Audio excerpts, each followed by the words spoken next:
Hello, everyone. Eric Grenier here, and welcome to the 95th episode of the Writ podcast. We're just a few days out from Alberta's election on Monday. I'll be joined by Philippe J. Fournier very soon to talk about the electoral map. But first, I'm joined by Kelly Cryderman, Calgary-based columnist for the Globe and Mail. Kelly, thanks for joining me. Nice to be here. So we've been talking about this campaign ever since Danielle Smith became leader. It's been months, really, that this campaign has been going on. Now that we're just a few days out from it, has it met or surprised your expectations in any way?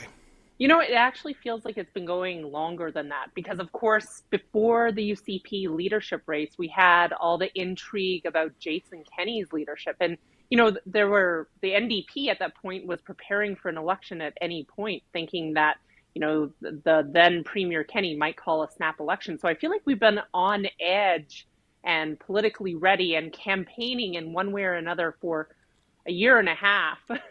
It feels, or longer. It feels like a long time.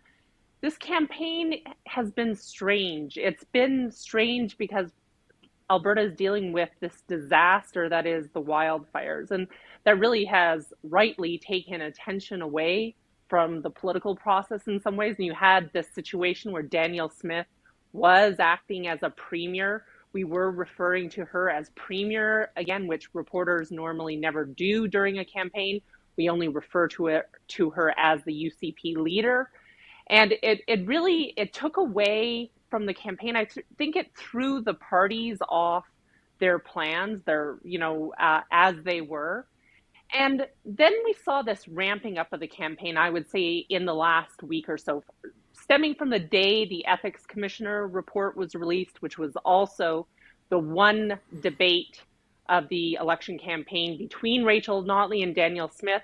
And I feel like then we had a long weekend, and since then it's been going kind of very fast with everything that the parties have left to throw at one another coming out fast, and people trying to make sense of everything, all the policies and all the mudslinging that they've seen during this campaign. How has the UCP campaign played out? What was their approach, and have they had to recalibrate at any point? I think the approach was a steady early announcements campaign. We saw, even a week before the official campaign started, we saw the announcement on the arena deal, which for Calgary has been a long-standing point of contention that we don't have a modern hockey arena in the city, and that Edmonton has a much better arena, by the way.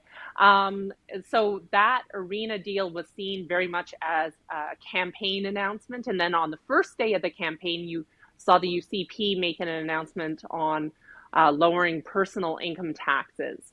And what we were hearing at that time is that the announcements and the availability of the leader, Danielle Smith, would be relatively limited, and she would be not as available to journalists as you might think on a typical campaign, not at every stop.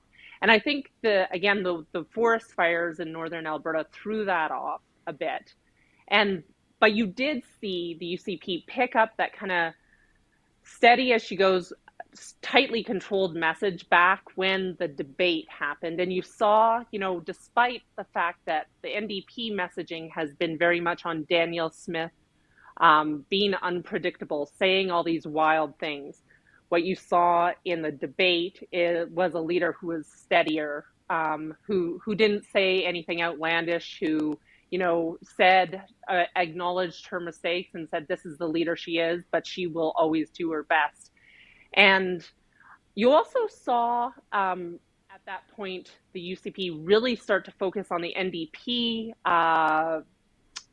fiscal position again. And not that they haven't the whole time, but they'll always repeat, going back to Rachel Notley's time in office between 2015 and 2019, how those were difficult economic years for Alberta. Of course, the oil price crash had a huge amount to do with it, something completely out of everybody's control.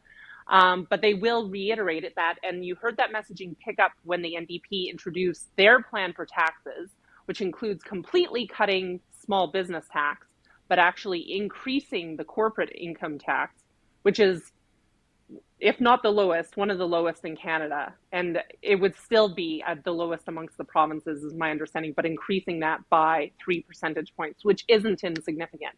And this last week, you really see the UCP hammering on that, which also distracts from the number of problems that they've had with their campaign. Yeah, well, that's exactly it. We were expecting that there would probably be a lot of things coming out during the campaign, that the NDP would probably hold back some stuff until actually the writ dropped. But Danielle Smith does seem to have weathered it about as well as she could have. There's this idea I keep hearing from conservatives, and that is that the concerns about Danielle Smith are already baked in to voters' intentions. That they knew even before going into this election that she had said a lot of very controversial things. And the question of whether new controversial things would make a difference.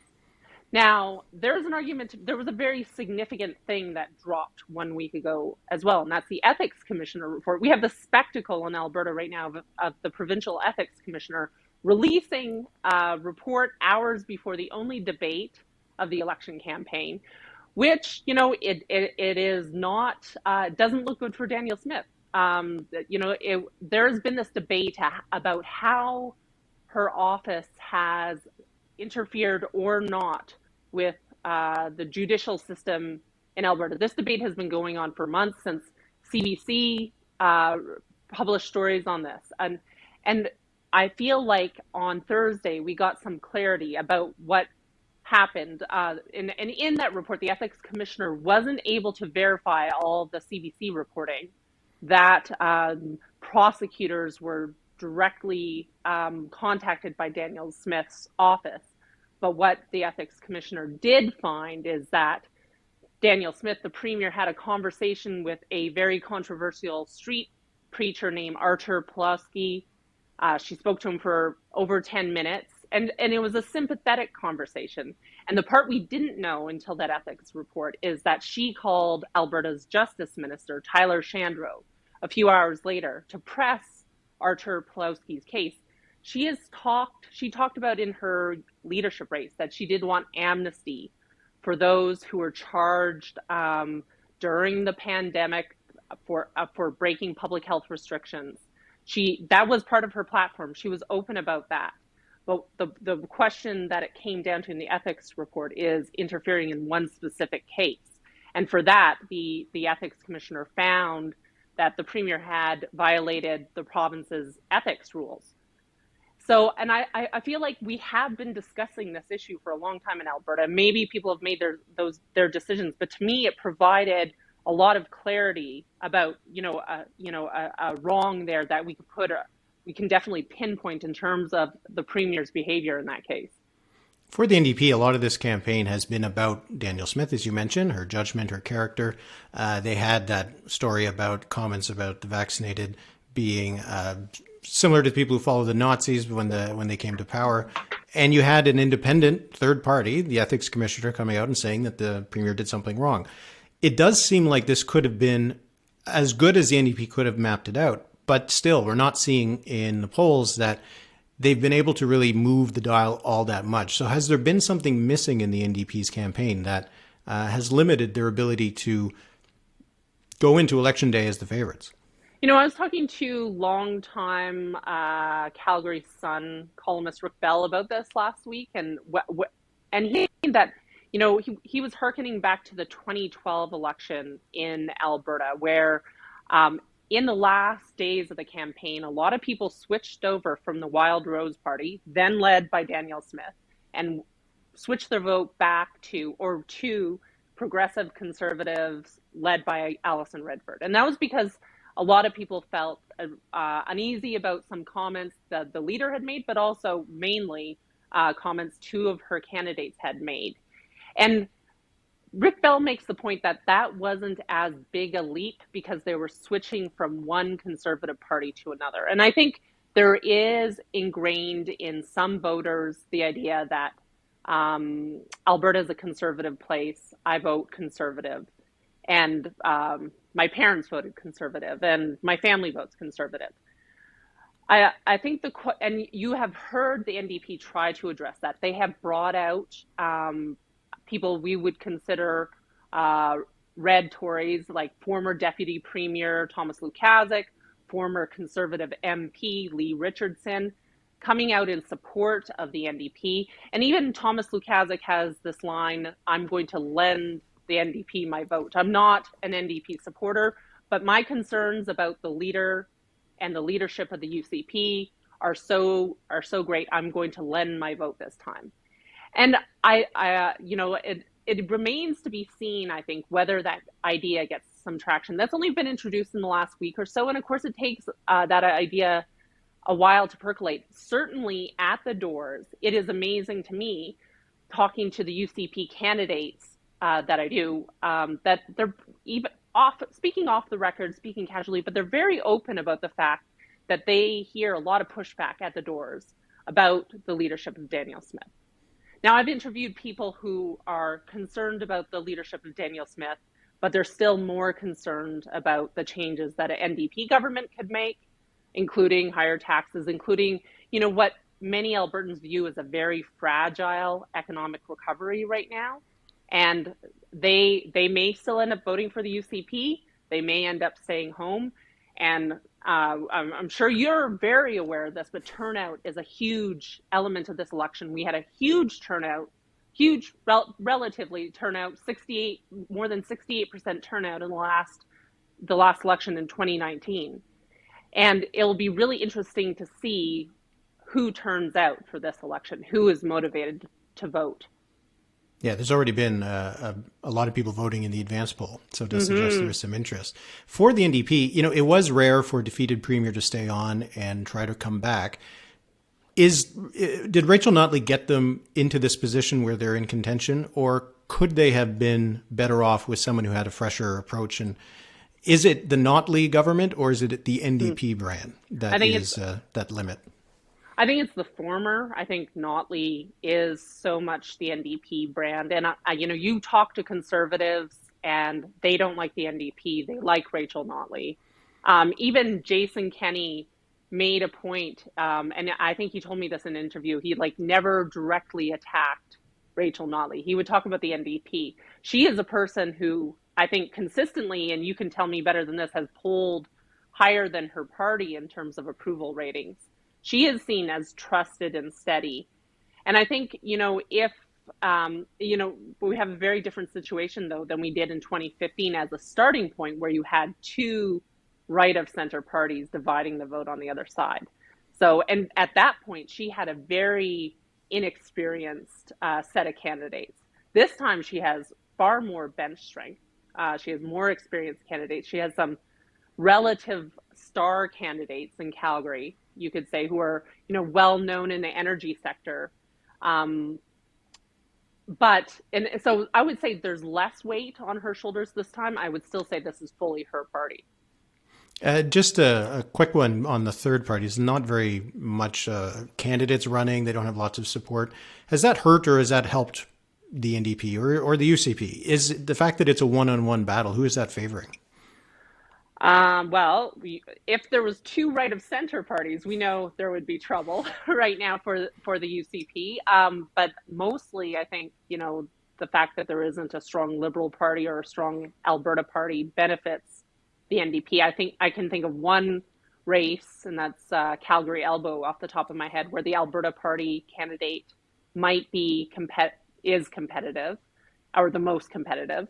And I guess, I always thought Alberta would be a three-party province. And certainly if you'd asked me 10 years ago whether we'd ever be in a case where it was only the NDP and a Conservative Party, I would have said no way.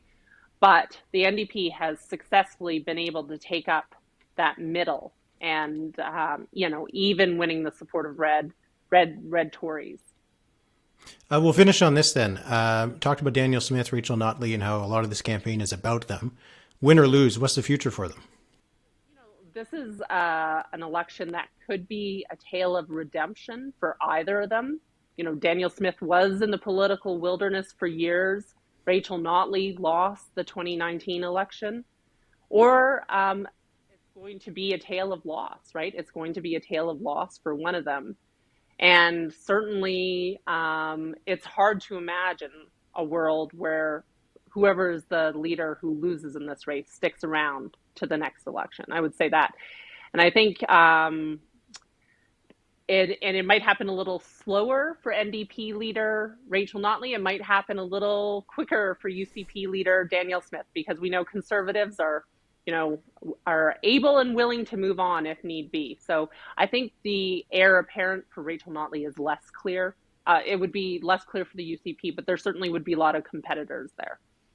Yeah. So whatever happens on Monday night, the story will continue, I think, for a little while. It's been a few years of some dramatic politics in Alberta, so I can't imagine that it's all going to come to a close on Monday. No, and it's going to be potentially a very close race on Monday. Hopefully we'll know the results Monday night. So Yeah, hopefully. So thanks so much for joining me. I know you're very busy, and we'll see what happens on Monday. Thanks so much for having me. And joining me now is Philippe J. Fournier of 338canada.com. Philippe, how you doing? Good morning, Eric. We're just a few more days until actual election day. How are you feeling? Well, there's a lot of uncertainty still in the air. We will see the final polls this weekend, so we're still flying a little blind. The enthusiasm seems to be squarely on the NDP side, but as you know, it's really hard to quantify, and it's something that always looks obvious in hindsight, not in foresight. So I tweeted last night, at this point, I have no idea. I'm still thinking that the UCP is favored because the floor, the ceiling of the NDP is quite low, but we could be in for a long Monday night. Yeah, we're recording this on Thursday, so we haven't really actually seen any real polls since the debate beyond the Main Street rolling poll and the Abacus poll that was put out on Monday. So when you're listening to this, there might be more numbers already out there. But I do want to talk about one comment that Keto Maggie from Main Street Research put out on Twitter, more or less saying that he's seen enough. The election is going to be an NDP victory. And it's for people who are watching this from the outside, he's basing this on his regional data, the riding polls that he's done, stuff that is paywalled, right? So if you're a subscriber to the Main Street Research portal, then you can see this. For the rest of us, you can't. What do you make about that? Because right now, the going wisdom, the conventional wisdom among everybody, aside from Keto Maggie, is that the UCP probably is ahead. So I don't know. What are your thoughts on this? I thought there's a limit between courageous, ballsy, and a bit imprudent, one would say. I spoke to Keto after that comment that he tweeted. Was it Monday night? It was Monday night, yeah. I told him, you didn't have to do this so early. You could have waited. But he's adamant.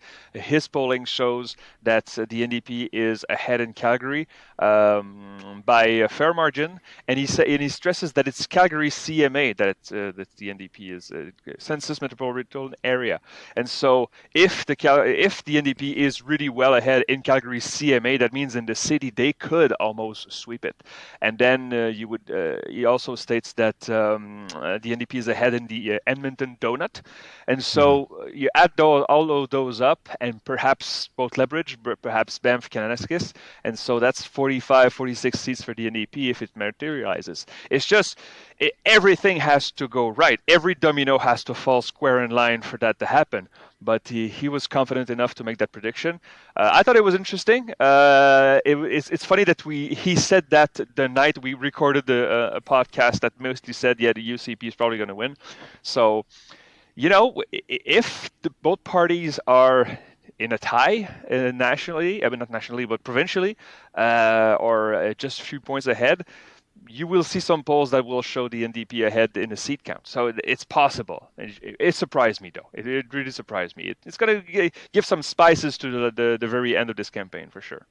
If their poll is completely accurate, it means the UCP wins the provincial-wide vote by, 4 or 5 points, but loses in the seats. So you can imagine the aftermath of that.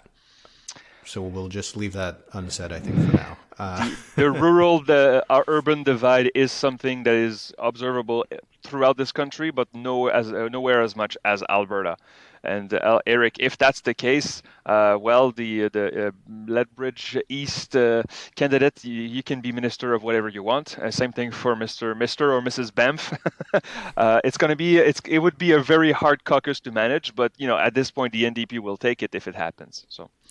Okay, so we're going to leave open the possibility that this could go either way. I think we're both more on the side that the UCP has the advantages, but you know what? By the end of the weekend, maybe some polls will be showing that the NDP is doing very well in Calgary and they could end up winning. So we're going to go across the map and we're going to more or less talk about it in terms of what's up for grabs, what's at stake. So that way, if things fall in the direction for the NDP, what they would win, and if things fall for the UCP, what they would win. So why don't we start in the rest of Alberta, which might be a weird way to start it, but all those ridings that are outside of the metropolitan areas of Edmonton and Calgary, which ones do you think are, aside from Lethbridge West, which the NDP already holds, do you think there's any that you can almost say that the NDP is more likely to win at this stage? The two that they were close to win, or at least they were in the range of winning, it was, as we said, Banff, Kananaskis, and Lethbridge East. I'm keeping an eye on Lesser Slave Lake. I've looked at the poll results of 2019, and they won quite a few regions in that vast riding. But it's still a 14-15 point gap to close in the regions, and right now the polls do not show the NDP gaining much outside of the metropolitan areas. So these are the three that I will watch. There's some people that talk to me about Red Deer North and the Red Deer South. Unless there's something we're missing, I don't think that's happening. But they did win it when there were two conservative parties in the NDP. So these are the three that I will be watching. Yeah, Red Deer is more, if the NDP is winning and they win Red Deer, they're probably in the high 40s, low 50s in seats. So it's not that they can't win it. It's just that if they did win it, they're probably winning a lot of other things. So it doesn't really matter that they end up winning Red Deer. But yeah, I think Banff Kananaskis is probably the one that I would look at the most as the NDP's pickup option. Lethbridge East as well. Banff Kananaskis is sort of an urban rural kind of mix because it has, Banff and Camrose, I believe. So there is some urban centers within it that could help boost it. So I think those are the two. And then, Lesser Slave Lake, it's tough to know exactly what's going to happen there because the rural numbers we've seen have not been very good for the NDP. Exactly. It looks like Edmonton's polarizing for the NDP. The rural areas are polarizing for the UCP. And then it comes down to Calgary. So that's pretty much it, right? We're talking about 2 to 4 seats for the NDP out of the 30 seats by my count that are outside of the metropolitan areas. So right there, you start with a base for the UCP that's at least 26. And it's also, we talk about party resources when they have on voting day and on advance polls that they have to get out the vote. The UCP can take those resources elsewhere because they will win most of those seats.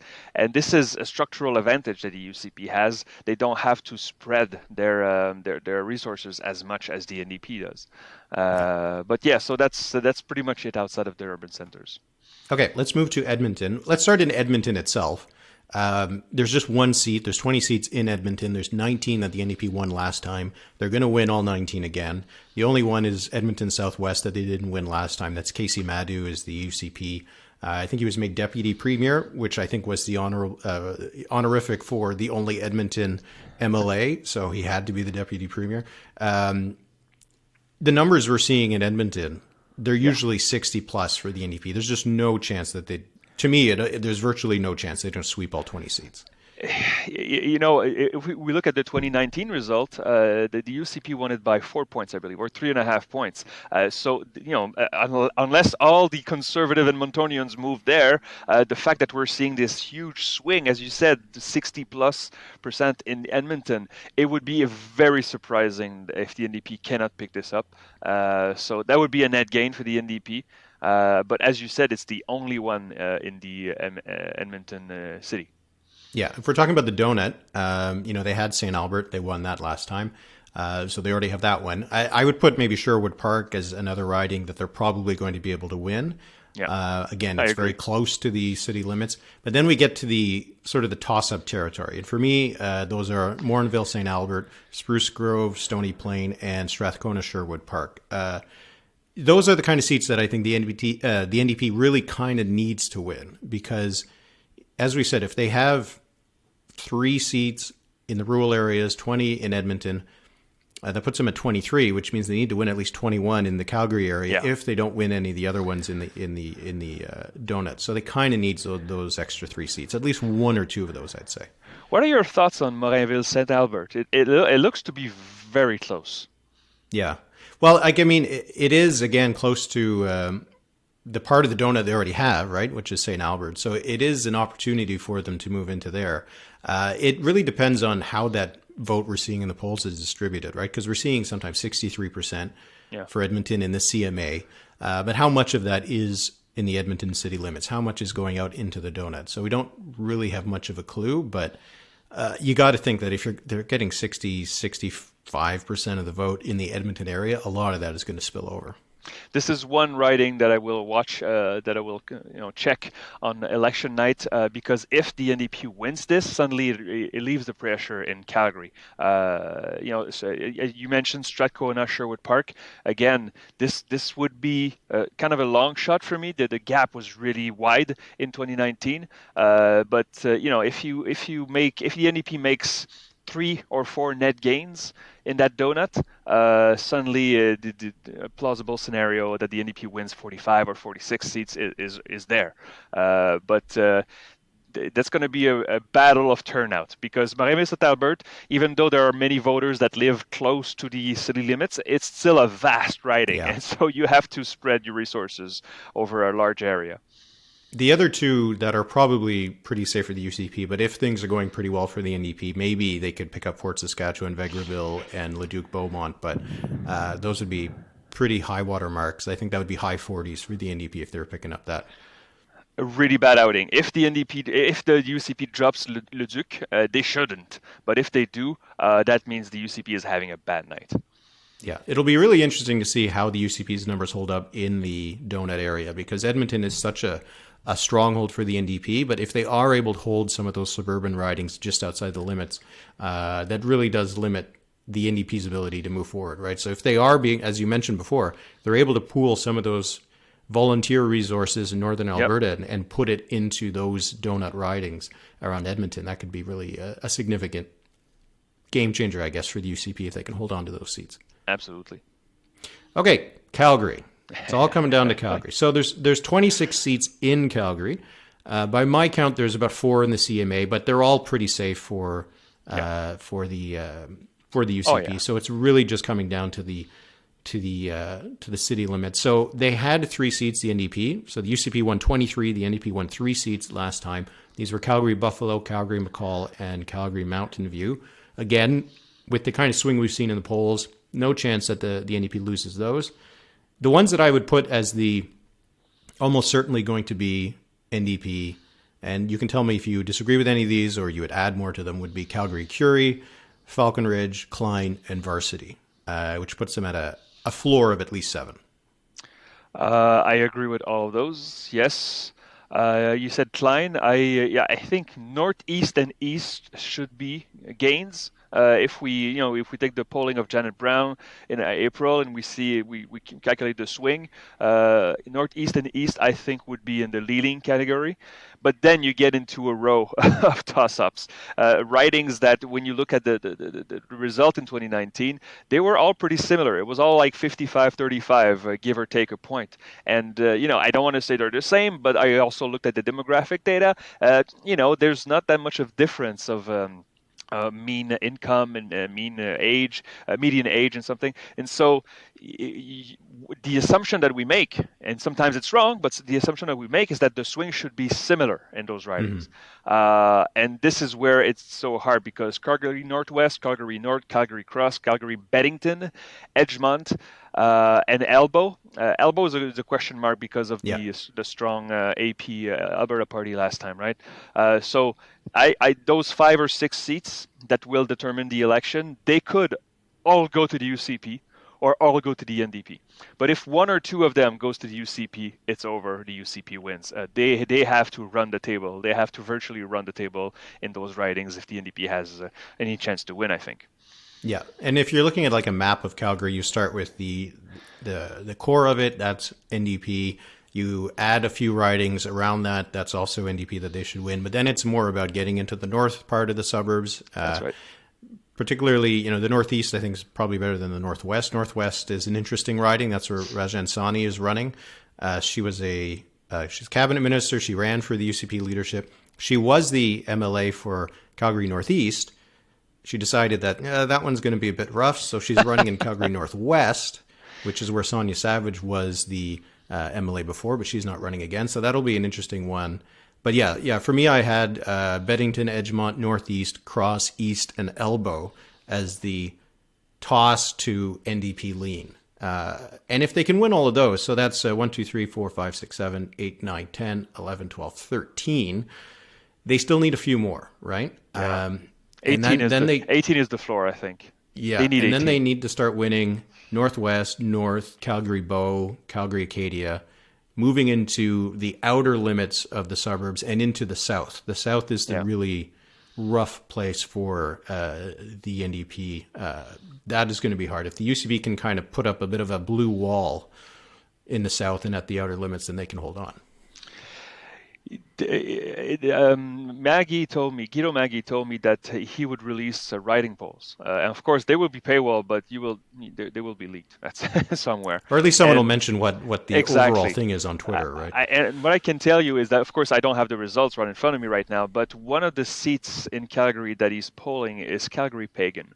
And I have it as likely UCP. The UCP won it by 30 points. So one wonders, why would you poll that? And he said, well, the thing is, if Pagan is close, or if Pagan is even just slightly leaning NDP, that means that all the other pollsters, he says, are wrong, and maybe we will see a 2021 seat sweep of Calgary for the NDP. So this is a really interesting way to do it, because you don't poll the obvious ones or the near obvious ones. You poll the ones that, Pagan should be UCP. It really should be. And if it isn't, or if it's not a shoo-in with a small sample of maybe 300 cases, right? If it's not a shoo-in, that means, okay, there's a huge swing right now in the city, and maybe the NDP can pull off a 20 or 21 seat victory in Calgary. So, interesting. Yeah, it is going to be an interesting one. The places to watch, you're going to be looking at some of those early returns in like the Edmonton donut to see how that's going to be, and then in those outer suburbs in Calgary. But if we see some numbers that suggest that the NDP is not picking up much more than St. Albert and Sherwood Park, not that St. Albert's a gain, but that's the only ones that they're winning there. And if we're not seeing that they're moving ahead in some of those, the ones that are just on the outskirts of Calgary and in the south, it might be an early indication that this is going to be a rough time for the NDP. Absolutely. On the Monday night, I will have my snake chart where I put all the ridings together, ordered from most UCP to most NDP, and there's this row in the middle of toss-ups. Right now, I have 14 toss-ups, and I calculated that for the NDP to win, they have to win at least 13 of those 14. So that's tough. It's possible if the data is a bit wrong, and maybe the enthusiasm is a bit higher than we think, and the UCP vote is a bit depressed. It hasn't been a good week good 2 weeks for the UCP. So it hasn't been a good campaign for the UCP, but they've been holding on. They've been holding on. This conservative brand is, as we mentioned on the previous podcast, is still tough. So 13 out of 14 of the toss-ups.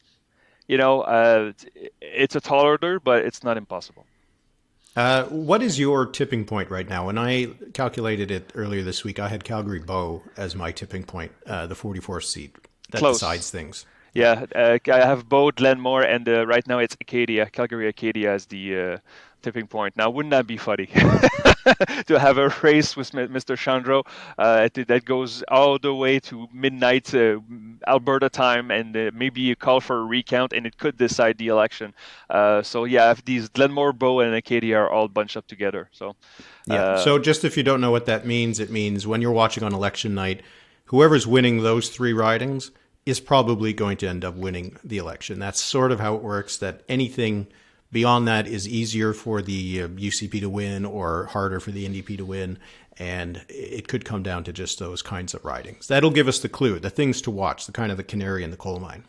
The aftermath of the election will be a lot of fun for observers, of course. It won't be fun for them, but it will be fun for observers because a caucus of 46, let's say, when the threshold for a majority is 44, you have to keep a lot of people happy and in line. The whip is going to have to be a lot of doing a lot of whipping to keep that. Either caucus, if it's the NDP or the UCP. I think it's worse for the UCP because there are clear factions in that party that are, the inner fights are intense. But a 45 or 46 seat majority for either party will be. I even spoke to a journalist earlier this week. He said it's not impossible that we have another election in 2 years. Because if the UCP wins a short victory and then they keep fighting and then they break up, it becomes unstable and perhaps it won't go the full 4 years. So we'll see. Yeah, you need to name a speaker. And anything that's, if the governing party has 46, 47 seats, that's effectively going to be a minority government in a way, right? Because absences, by-elections, anybody who decides to walk. There's that one candidate who had comments about trans children or that UCP says is not going to sit in their caucus, although I assume she will vote along with the UCP. But yeah, there's lots of the story won't end on Monday night. No. It's going to be very interesting to follow. And again, as I said earlier, it's with national consequences. This is not just a regular provincial election. It will shape.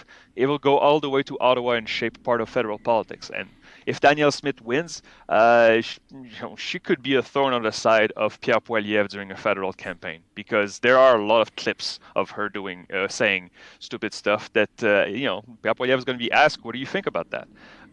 So it's going to follow them around for sure. Yeah, so it'll be an interesting night on Monday. And Philippe, I just want to thank you for joining me so often during this campaign on the bonus episodes, on the regular episodes on Friday. So I hope you have a really good election night and that you're bang on the money, not because of one party or the other winning, but just because I want you to be right. We don't care who wins. We just want to be right. That's correct. Merci beaucoup, Eric. Thanks for watching, and don't forget to join me on Monday night for a live stream of the Alberta election results. You'll be starting at 8 p.m. Mountain Time, 10 p.m. Eastern, and you can find a link to that live stream in the notes below. Hope to see you there.